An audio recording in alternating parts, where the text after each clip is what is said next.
Hello friends. जैसा कि आप लोगों के साथ प्रॉमिस किया था कि बहुत जल्दी आप लोगों के लिए बढ़िया बढ़िया वीडियोस लेके आएंगे इकोनॉमिक्स में।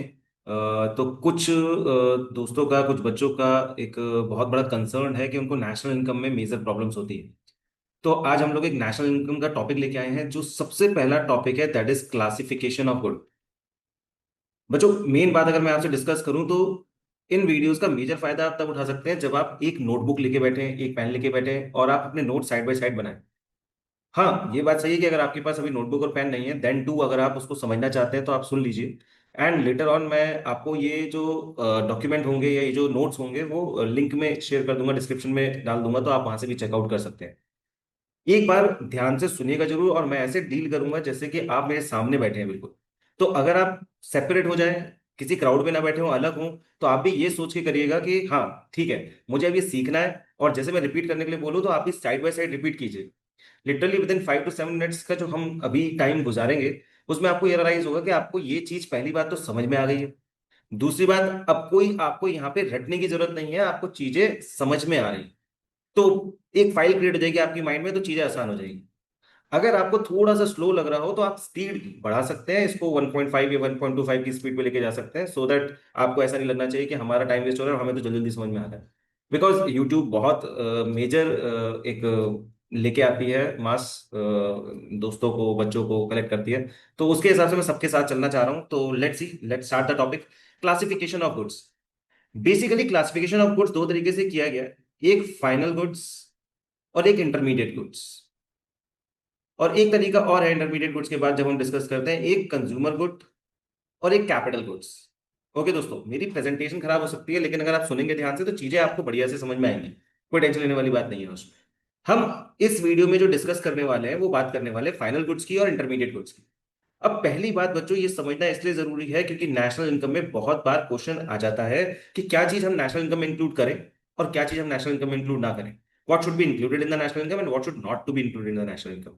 तो पहली बात ये समझ लेते हैं, इंटरमीडिएट गुड्स नेशनल इनकम में इंक्लूड नहीं होते और फाइनल गुड्स नेशनल इनकम में इंक्लूड होते हैं।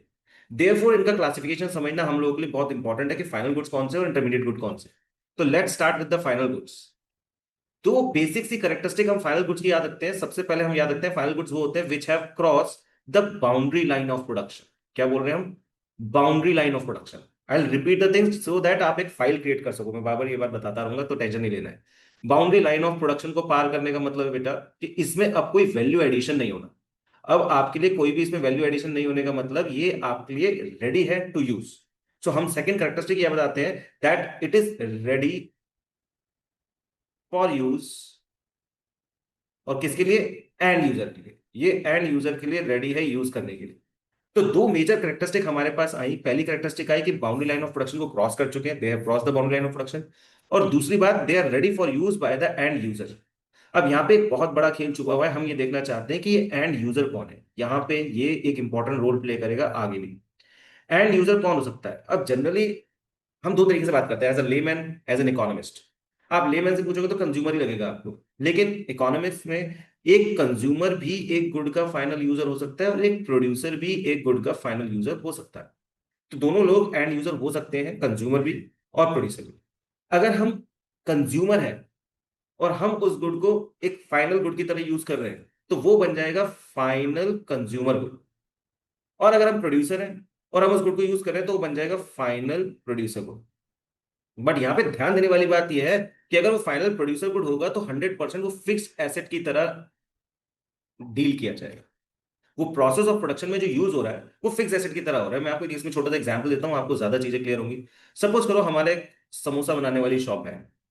अब उस समोसा बनाने वाली शॉप में अगर हमारे पास जो कढ़ाई है, ठीक है, या हमारे पास वहां पे जो फर्नीचर है, या हमारे पास वहां पे और जो लैंड है, या ये जो बिल्डिंग हमने बना रखी है, दुकान जो बना रखी है, ये सारी चीजें हमारी फिक्स एसेट के अंडर आएंगी।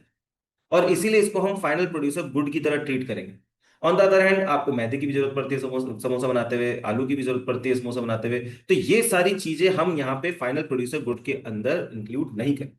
तो अभी तक हमने छोटी बातों में क्या सीखा? एक फाइनल गुड वो हो गया जो बाउंड्री लाइन ऑफ प्रोडक्शन को क्रॉस कर चुका है। इसके साथ साथ इट इज रेडी। क्या है वो रेडी है for use by the end user. And user के यूज करने के लिए वो रेडी है। ये दो बातें हम लोगों को क्लियर हो गई। दूसरी बात ये भी क्लियर हो गई, अभी एंड यूजर को फर्दर क्लासिफिकेशन में एक फाइनल कंज्यूमर गुड बना दिया गया और एक फाइनल प्रोड्यूसर गुड बना दिया गया। फाइनल कंज्यूमर गुड समझना तो आसान था, फाइनल प्रोड्यूसर गुड को हमने थोड़ा सा क्लियर करा that it have to be the fixed asset, वो फिक्स एसेट की फॉर्म में होना चाहिए अगर वो प्रोड्यूसर यूज कर रहा है तो। अब यहाँ पे एक बेटर एग्जांपल मैं लेता हूँ कि जैसे सपोज करो आपके सामने एग्जाम में, बोर्ड एग्जाम में क्वेश्चन आ गया कि एक एयर कंडीशनर है, इस एयर कंडीशनर को हम किस कैटेगरी में रखें। अच्छा, मेन टॉपिक को हम नहीं भूलेंगे, फाइनल गुड्स से हम लोग क्लासिफाई कर रहे हैं इंटरमीडिएट गुड्स को, लेकिन थोड़ी देर के इंटरमीडिएट गुड्स अभी हम नहीं सोचते। हम फाइनल गुड्स को ही दो पार्ट में क्लासिफाई कर चुके हैं, फाइनल कंज्यूमर और फाइनल प्रोड्यूसर। तो हम इस पे अभी तक वर्कआउट करते हैं कि इन दोनों को समझने के लिए क्या कर सकते हैं। एयर कंडीशनर अगर कोई पूछता है कौन सा गुड है, तो आप उससे फर्दर क्वेश्चन पूछना कि एयर कंडीशनर के आगे ये बताओ इसका एंड यूजर कौन है। यहीं पे ही सारा खेल है बच्चों।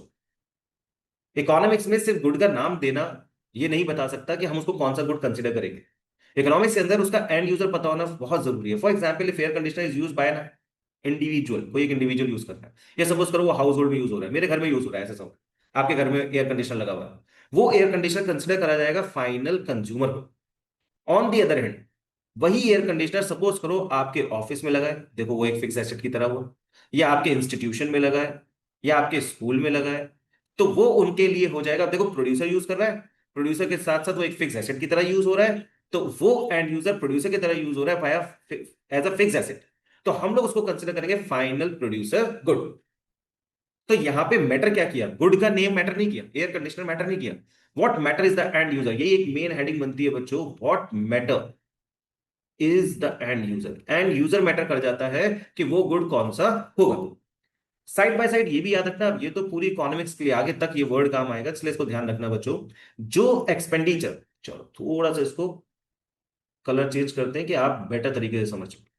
जो एक्सपेंडिचर आप फाइनल कंज्यूमर गुड्स पे कर रहे होगे, मतलब आपने एक एयर कंडीशनर खरीदा, आप एक इंडिविजुअल हो, अपने घर के लिए एयर कंडीशनर खरीद रहे हो, तो ये जो खर्चा हुआ, ये जो एक्सपेंडिचर आपने किया, that will be considered as consumption expenditure. And I am telling you, आप 12 मार्क्स का बोर्ड एग्जाम में एग्रीगेट डिमांड का भी एक यूनिट होता है, वहां पे भी ये टर्म बहुत ज्यादा यूज होगा, कंजम्पशन एक्सपेंडिचर। और ये पूरी मैक्रो इकोनॉमिक्स में कैपिटल सी से डिनोट किया जाएगा, जहां पे भी आपको कैपिटल सी दिखेगा उसका मतलब है कंजम्पशन एक्सपेंडिचर, और आप समझ सकते हो कि ये एक्सपेंडिचर किया जा रहा है फाइनल कंज्यूमर गुड्स के ऊपर, बिल्कुल क्लियर। सेम वे अगर कोई एक्सपेंडिचर किया जा रहा है बच्चों फाइनल प्रोड्यूसर गुड्स पे, तो उसको प्रोडक्शन एक्सपेंडिचर नहीं कहेंगे, उसको बोलेंगे इन्वेस्टमेंट। प्लीज रिमेंबर, अब ये भी आगे तक यूज होगा आपका, इन्वेस्टमेंट एक्सपेंडिचर। तो दो एक्सपेंडिचर आप लोगों ने देखे, consumption expenditure and investment expenditure. Files create करने के लिए हम लोग 2 मिनट देते हैं कि हमने क्या स्टार्ट किया। हमने नेशनल इनकम का classification of goods topic start किया, जिसमें हम देखेंगे फाइनल गुड्स और intermediate goods, consumer goods and capital goods. ये वीडियो जो है वो कन्फाइंड रहेगी फाइनल और इंटरमीडिएट को समझने के लिए। क्यों समझना जरूरी है, because final goods he national income में इंक्लूड होते हैं, ये पहले ही बता दिया हमने पढ़ने से। दो कैरेक्टरिस्टिक पढ़ ली, बाउंड्री लाइन ऑफ प्रोडक्शन के क्रॉस होना चाहिए, दूसरा एंड यूजर के लिए वो रेडी होना चाहिए। अब यहाँ पे एक फिर से ट्विस्ट आया कि end user could be consumer as well as the producer. अगर कंज्यूमर है तो फाइनल कंज्यूमर गुड हो गया, और प्रोड्यूसर है तो फाइनल प्रोड्यूसर गुड हो गया। फाइनल प्रोड्यूसर गुड होने के लिए एक करेक्टरिस्टिक हमने कहा जरूरी है कि वो यूज होना चाहिए एज अ फिक्स्ड एसेट, तब वो बनेगा फाइनल प्रोड्यूसर गुड। यहाँ पे हमने और ज्यादा क्लियर किया चीजों को, और हमने कहा जो भी खर्चा फाइनल कंज्यूमर गुड पे किया जाएगा बच्चों, दैट इज कंजम्पशन एक्सपेंडिचर। और जो खर्चा भी किस पे किया जाएगा, फाइनल प्रोड्यूसर गुड्स पे, that could be investment expenditure. I know presentation थोड़ा सा ऐसा सा लग रहा होगा, बट हमें प्रेजेंटेशन से इतना मतलब नहीं है। अगर इन वीडियो को आपने एक बार या 2 बार देख लिया, रात को सोने से पहले देख लिया, तो आप समझ लो ये टॉपिक आपका बिल्कुल बढ़िया से क्लियर हो जाए, और आपको कुछ सोचने वाली बात नहीं रह जाएगी। दोस्तों, अगर आपको थोड़ा सा इंटरेस्ट जनरेट हो रहा हो, थोड़ा सा ये फायदे का लग रहा हो, तो कोशिश कीजिएगा, लाइक कीजिए, सब्सक्राइब भी कीजिए, कमेंट कीजिए, बताइए और कौन सा टॉपिक आप लोगों को लग रहा है जो सीखने का मन है। ये हमें मोटिवेट कर सकता है और बेटर काम करने के लिए उत्साहित कर सकता है। चलिए अब हम लोग पहले देखते हैं कि फाइनल कंज्यूमर गुड और फाइनल प्रोड्यूसर गुड, ठीक है, कोई डाउट नहीं है उसमें। अब हम लोग थोड़ा सा इंटरमीडिएट गुड्स की तरफ मूव करते हैं। वहीं से हम लोग लेते हैं, जैसे हमने फाइनल गुड्स पढ़ा था, तो इंटरमीडिएट गुड्स भी हम वहीं से पढ़ने की कोशिश करते हैं। Intermediate goods, again telling, don't go for the presentation part, ध्यान से सुनेंगे, समझेंगे तो राइटिंग भी समझ में आएगी, लॉजिक भी समझ में आएगा, और चीजें भी आसान हो जाएंगी। जैसे हमने कहा था वहां पे cross the boundary line of production, ऐसे हम बोल रहे हैं boundary line of production intermediate goods की, boundary line of production intermediate goods की बिल्कुल भी क्रॉस नहीं हुई है, they are still inside the boundary line of production. क्या मतलब हुआ, मैंने वैल्यू एडिशन एक वर्ड यूज किया था, value is yet to be added in these goods, yet to be added in these goods, अभी भी इन गुड्स में वैल्यू ऐड होना बाकी है बच्चों। एंड लास्ट अगर हम बात यहां करें, तो not ready for and user. जैसे वहां पे वो प्रोडक्ट एंड यूजर के लिए रेडी था, तो यहां पे हम कह रहे हैं ये प्रोडक्ट एंड यूजर के लिए रेडी नहीं। एक बेसिक बात बताऊं बच्चों, इंटरमीडिएट गुड्स हमेशा यूज होते हैं in the process of production. मतलब कंज्यूमर वाला पार्ट तो हट गया, यहां से कंफ्यूजन खत्म हो गया। और प्रोसेस ऑफ प्रोडक्शन में यूज कैसे होंगे, बस ये याद रखना, या तो ये रॉ मटेरियल की तरह यूज हो रहे होंगे, या फिर ये रीसेल के लिए यूज हो रहे, या तो रॉ मटेरियल की तरह यूज हो रहे होंगे या फिर रीसेल के लिए यूज हो रहे होंगे। ये दो चीजें हम लोग को याद रखनी है, वो इंटरमीडिएट गुड्स होते हैं। करेक्टरिस्टिक वही है कि अभी बाउंड्री लाइन ऑफ प्रोडक्शन से क्रॉस नहीं हुआ है भाई, वैल्यू अभी भी इसमें ऐड होनी बाकी है, एंड अभी भी एंड यूजर इसको यूज नहीं कर सकते। और वो वाला पॉइंट नहीं छोड़ते हैं कि अगर इन पे एक्सपेंडिचर हुआ तो क्या होगा। लास्ट चैप्टर आता है मेजरमेंट ऑफ नेशनल इनकम। कुछ बच्चे ये शुरू के टॉपिक्स छोड़ देते हैं, बट इतना इंपॉर्टेंट है बोर्ड एग्जाम्स के लिए, क्योंकि सपोज करो आप न्यूमेरिकल कर रहे हो और न्यूमेरिकल में लिखा हुआ है इंटरमीडिएट कंजम्पशन। अब आप रेक्टिफिकेशन से तो उसकी कोई भी ट्रांजेक्शन कर सकते हो, बट अगर आपको ये क्लियर होता है कि इंटरमीडिएट कंजम्पशन है क्या, इंटरमीडिएट कंजम्पशन वो एक्सपेंडिचर है जो प्रोड्यूसर कर रहा है इंटरमीडिएट गुड्स पे। Intermediate consumption is an expenditure which is done on intermediate goods.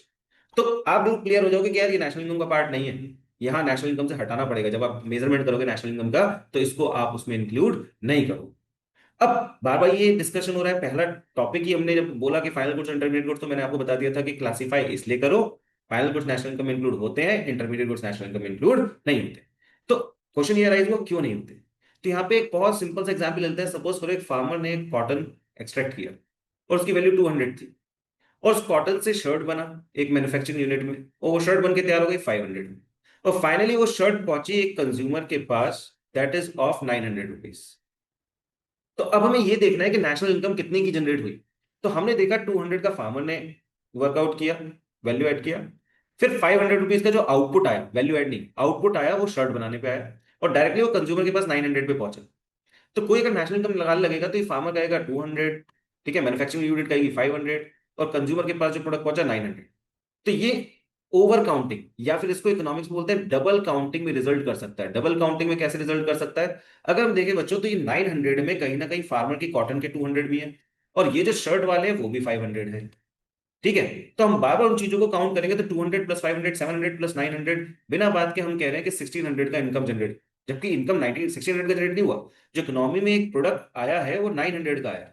तो ये डबल काउंटिंग में रिजल्ट क्यों करा, ये डबल काउंटिंग में रिजल्ट इसलिए क्या है, क्योंकि हम लोग हमेशा इंटरमीडिएट गुड की वैल्यू भी इंक्लूड कर रहे थे। इंटरमीडिएट गुड मतलब जिस मैन्युफैक्चरिंग यूनिट ने शर्ट प्रोड्यूस करी, उसके लिए 200 का जो कॉटन था वो एक इंटरमीडिएट गुड था, जिसकी वैल्यू ऑलरेडी इस शर्ट में 500 में थी। लाइक दैट जो कंज्यूमर के पास ये 900 का प्रोडक्ट आया, शर्ट बन के तैयार हुई, उसके अंदर जो मैन्युफैक्चरिंग यूनिट ने 500 करी थी, इसने वैल्यू ऐड कितनी करी, बस 400 की। तो हमें 400 ऐड करना चाहिए। यहाँ पे कॉटन में शर्ट वाले ने वैल्यू ऐड कितनी करी, 300, तो हमें बस 300 ऐड करना था। अब हमने फॉर एग्जाम्पल करके सीधा कॉटन एक्सट्रैक्ट कर लिया, हम ये मान के चल रहे हैं, वैसे ऐसा होता नहीं, लेकिन मान के चल रहे हैं कि फार्मर का कोई भी रॉ मटेरियल नहीं लगा, कोई भी इंटरमीडिएट नहीं था, तो उसने 200 रुपए की वैल्यू ऐड करी।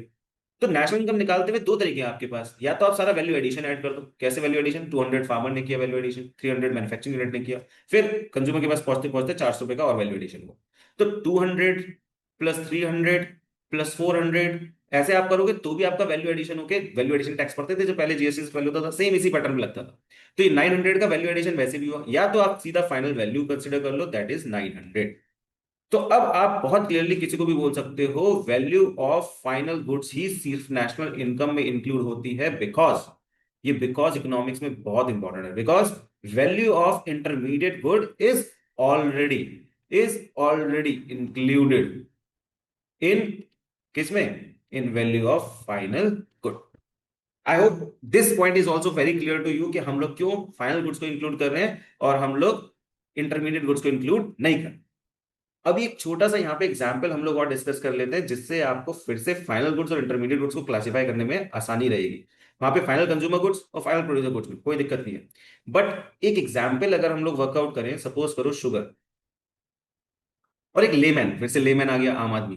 तो अगर एक आम आदमी से पूछोगे शुगर कौन सा गुड है, वो फटाक से आपसे बोल देगा फाइनल गुड है, भाई शुगर फाइनल गुड होता है।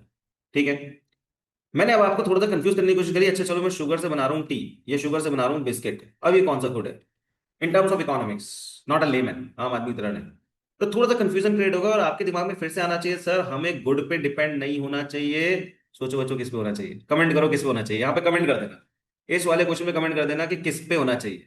ठीक है, तो मुझे बढ़िया लगेगा। ठीक है, अच्छा, चलो मैं बता देता हूँ। एंड यूजर पे होना चाहिए, ठीक है। इसको बिना देखे अगर किसी ने कमेंट किया तो मजा आ गया। एंड यूजर पे होना चाहिए। एंड यूजर मतलब सपोज करो उस शुगर से आप अपने घर पे, एक इंडिविजुअल अपने घर पे चाय बना रहा है, हाउस होल्ड, तो वो कंसिडर किया जाएगा बच्चों फाइनल गुड। उसको फाइनल गुड मान के चले। बट अगर सेम देखो, अभी भी हम टी बना रहे हैं, उस शुगर से पहले भी एक घर में टी बनाई थी और इस शुगर से अभी भी टी ही बना रहे हैं, but at a tea stall. हमारा एक टी स्टॉल, ठीक है, वहां पे हम चाय बना रहे हैं और शुगर को यूज कर रहे हैं। अभी वो शुगर कंसिडर किया जाएगा कौन सा गुड? अभी वो शुगर कंसिडर किया जाएगा इंटरमीडिएट गुड। आप फिर से डेफिनेशन पे आ जाओ। प्रोसेस ऑफ प्रोडक्शन में शुगर यूज हो रही है, कैसे? एज ए रॉ मटेरियल, तो इंटरमीडिएट गुड। अभी वैल्यू एडिशन होना बाकी है, अभी उसे एंड यूजर नहीं है, वैल्यू एडिशन है, होना है, बाउंड्री लाइन ऑफ प्रोडक्शन से क्रॉस नहीं हुई है, सारी करेक्टरिस्टिक आपको इंटरमीडिएट गुड से मिल रही है। फर्क कहां पे आया? अगेन माय डियर स्टूडेंट्स, फर्क आया कहां पे? एंड यूजर पे ही आया। तो जब आप बोर्ड एग्जाम में इसका आंसर दो किसी भी क्वेश्चन का, तो आपका लॉजिक यही लगना चाहिए कि एंड यूजर क्या हो रहा है। रेयर टू रेयर, अभी बुक्स में नहीं है, लेकिन देन टू हम यहाँ पे थोड़ा सा एक्स्ट्रा करते हुए जाते हैं। कोई इंसान आपसे ये पूछता है, चलो एक गुड को, किसी एक गुड को final consumer good, final producer good and intermediate good, किसी एक गुड को तीनों बना के दिखाओ। क्योंकि सर पहले आपने क्या किया? फाइनल कंज्यूमर गुड को और फाइनल प्रोड्यूसर गुड को क्लासिफाई किया, फिर आपने फाइनल गुड से इंटरमीडिएट को क्लासिफाई किया, तो थोड़ा कंफ्यूजन क्रिएट हो गया। तो यहां पे मैं आपके सामने एक ट्रैक्टर का एग्जाम्पल लेता हूँ। सपोज करो मैं एक फार्मर हूं, आई एम अ फार्मर, और मैं फार्मिंग के लिए ट्रैक्टर को यूज कर रहा हूं। तो उस दौरान वो जो फार्मर है जो ट्रैक्टर को यूज कर रहा है, वो फिक्स एसेट की तरह यूज कर रहा है, प्रोसेस ऑफ प्रोडक्शन में यूज कर रहा है। तो जब हम इसको क्लासिफाई करते हैं, तो हम क्लासिफाई करते हुए कहते हैं ये एक फाइनल प्रोड्यूसर गुड है, फार्मर ने इन्वेस्टमेंट एक्सपेंडिचर किया है। सेम वे, आप अगर फाइनल कंज्यूमर गुड में ट्रैक्टर को यूज करो, तो सोचने में बड़ा डिफिकल्ट लगेगा, लेकिन एंड यूजर की वाली बात याद रखना। समझ करो ऐसी गेड़ियां मारने घूमने फिरने के लिए, रियल में नहीं करोगे, I know it very well, लेकिन फिर भी घूमने के लिए, गेड़ियां मारने के लिए अगर आप सोचो, यार ट्रैक्टर पे चलते हैं लोग, गाड़ियों पे चलते हैं, ऑडी पे चलते हैं, हम ट्रैक्टर पे घूमते हैं। तो आपने ट्रैक्टर को यूज किया इंडिविजुअल पर्पस के लिए, इंडिविजुअल पर्पस के लिए, हाउस होल्ड। तो यहां पे आप कहते हो ट्रैक्टर बन गया एक फाइनल कंज्यूमर गुड, एक कंजम्पशन एक्सपेंडिचर हो गया। लो, हमने ट्रैक्टर को कंज्यूमर गुड बना दिया, फाइनल कंज्यूमर गुड। कंफ्यूज मत होना। At the last, intermediate good तो बन ही नहीं सकता सर। रॉ मटेरियल, ट्रैक्टर कैसे रॉ मटेरियल होगा? बट इफ यू रिमेंबर, मैंने रॉ मटेरियल के साथ एक पॉइंट और मेंशन किया था। देखते हैं किस बच्चे को याद है। रीसेल। मेरा एस्कॉर्ट का, एस्कॉर्ट ट्रैक्टर बनाता है, मेरे पास एक मैं डीलर हूँ, ठीक है ना, मेरे पास एक शोरूम है और शोरूम पे मैं ट्रैक्टर को सेल करता हूँ। तो फॉर अ डीलर, मैं अगर एक डीलर हूं, तो मेरे लिए ट्रैक्टर जो हो गया वो एक इंटरमीडिएट गुड हो गया, because I am using it for resale. मैं एक डीलर हूं, उसको रीसेल कर रहा हूं। तो किसी रॉ मटेरियल वाली चीज को आप फाइनल प्रोड्यूसर गुड नहीं बना सकते, तीनों कैटेगरी में नहीं ला सकते। मैंने यहाँ पे एक फिक्स एसेट वाली चीज उठाई थी, ट्रैक्टर, जिसको मैंने फाइनल कंज्यूमर गुड भी बनाया, फाइनल प्रोड्यूसर गुड भी बनाया, और अभी आपके सामने सामने इंटरमीडिएट गुड भी बनाया। होप सो चीजें बेटर लगी होंगी। कुछ अगर आपको सजेशंस भी देने होंगे तो most welcome, I appreciate, because अभी भी चैनल स्टार्ट किया है, तो आप लोगों का सपोर्ट चाहिए। Support you know very well, like करते हैं, सब्सक्राइब करते हैं, तो आप सपोर्ट कर सकते हैं। कमेंट जरूर करिए, कोई भी क्वेरी हो इकोनॉमिक्स में, 11th 12th, ठीक है, सीए का फाउंडेशन, सीएस का फाउंडेशन, और व्हाट्सोएवर, अगर इकोनॉमिक्स में आपको कोई डाउट्स होते हैं, कुछ प्रॉब्लम्स होती हैं, तो please do ask, I will be very happy to answer you. And most probably जैसे ही आप क्वेश्चन पुट अप करोगे, 24 आवर्स में मेरा रिप्लाई आपके पास आएगा। Thank you, have a nice day, take care.